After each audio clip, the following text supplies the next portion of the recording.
MSc, second semester, student of Zoology Department.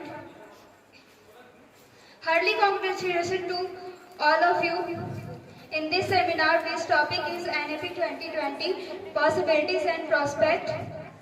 Today I am going to talk about the key strengths and challenges of NAP 2020. तो NAP 2020 के बारे में थोड़ा सा ये बताना चाहूँगी कि 29 जुलाई 2020 को नई शिक्षा नीति को मतलब कि लागू किया गया था। उसके बाद इसका जो मतलब मेन ऑब्जेक्टिव था वो था कि क्वालिटी एजुकेशन, इस पे इसमें जोर दिया गया है।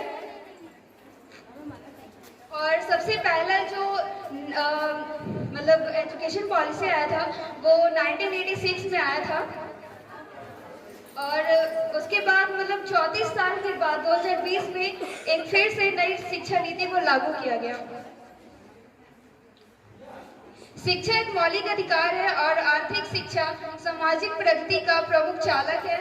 शिक्षा के महत्व को पहचानते हुए भारत सरकार द्वारा NAP 2020 को लागू किया गया था, जिसका देश के विकास में एक बहुत ही बड़ा योगदान होगा।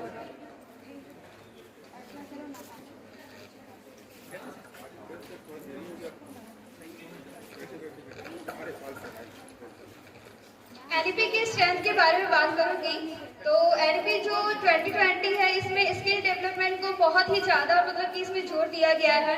फिर अगली बात इसमें आती है कि स्टूडेंट्स को अपने स्किल डेवलपमेंट, उनके नॉलेज को बढ़ाकर मतलब उनमें आर्थिक और सामाजिक विकास को प्रेरित करना है।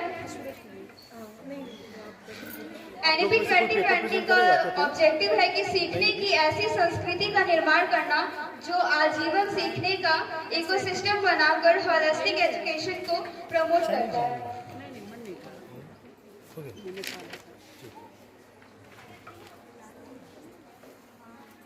अगली बात यह है कि इसमें फ्लेक्सिबिलिटी देखी गई कि जो शिक्षा है उसमें लचीलापन कैसे लाया जा सके कि बच्चे जब पढ़ते हैं तो उनमें पढ़ाई को लेकर एक रुझान मतलब उनका होना चाहिए, रुचि होना चाहिए कि वो अपने सब्जेक्ट के प्रति, अपने विषय के प्रति, अपने कोर्स के प्रति जो उनका है कि वो किस तरह रुचि रखते हैं।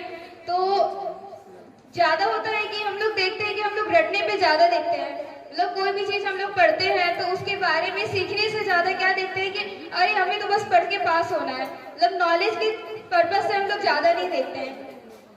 कोई भी चीज़ है अगर हम कोई कॉन्सेप्ट पढ़ते हैं तो उसमें ये देखना है कि वो हमारे जीवन से कहाँ रिलेट कर रहा है, उसका वो हमारे जीवन में कहाँ यूज़ हो रहा है, तो उस चीज़ को हमको ज़्यादा फोकस करने की ज़रूरत है।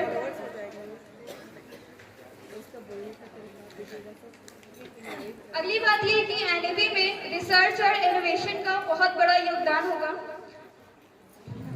NAP का लक्ष्य है हायर एजुकेशन इंस्टीट्यूशन में एक मजबूत रिसर्च कल्चर को विकसित करना, जिसके थ्रू स्टूडेंट्स ग्लोबल चैलेंजेस के लिए नए समाधान विकसित करने के लिए प्रोत्साहित होंगे, जिससे ग्लोबल रिसर्च में भारत के योगदान को बढ़ावा मिलेगा।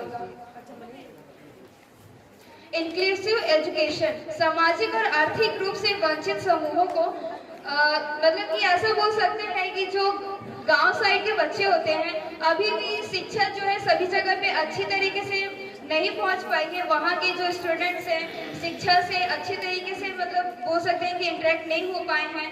वहाँ पे अच्छे टीचर्स की कमी है, वहाँ पे उनके लिए बोल सकते हैं कि जो व्यवस्थाएं हैं वो सही तरीके से उनको नहीं मिल रही हैं। तो इन सब पर हमें मतलब कि ध्यान देने की जरूरत है। अगला मैं NAP के चैलेंजेस के बारे में बात करना चाहूँगी तो फर्स्ट है क्वालिटी ऑफ एजुकेशन, शिक्षा की गुणवत्ता। भारतीय शिक्षा प्रणाली के सामने सबसे महत्वपूर्ण चुनौतियों में से एक है कि शिक्षा की गुणवत्ता। हाल के वर्षों में सुधारों के बावजूद हम देखते हैं कि कई कॉलेजेस हैं, स्कूल्स हैं, यूनिवर्सिटीज हैं, उसमें अभी भी पर्याप्त बुनियादी ढांचे, योग्य शिक्षकों और अपडेटेड करिकुलम का अभाव है, जो शिक्षा की गुणवत्ता को नुकसान पहुंचा सकता है। इसके अलावा ग्रामीण क्षेत्रों में योग्य शिक्षकों की भारी कमी है। जैसे कि अभी मैं पहले बोल रही थी कि अभी भी ऐसी जगह है जहाँ पे शिक्षा की सही व्यवस्था वहाँ पे उनको नहीं मिल पाई है। तो ये हमारे मतलब कि एनईपी में एक चैलेंजेस के तौर पे देखा जा सकता है। इसके समाधान में हम ये कह सकते हैं कि शिक्षा के क्षेत्र में सरकार के द्वारा बजट का 6% वो अपना उसमें निवेश करेंगे, जिससे कि इन सभी समस्याओं का योगदान मतलब कि समाधान किया जा सकता है।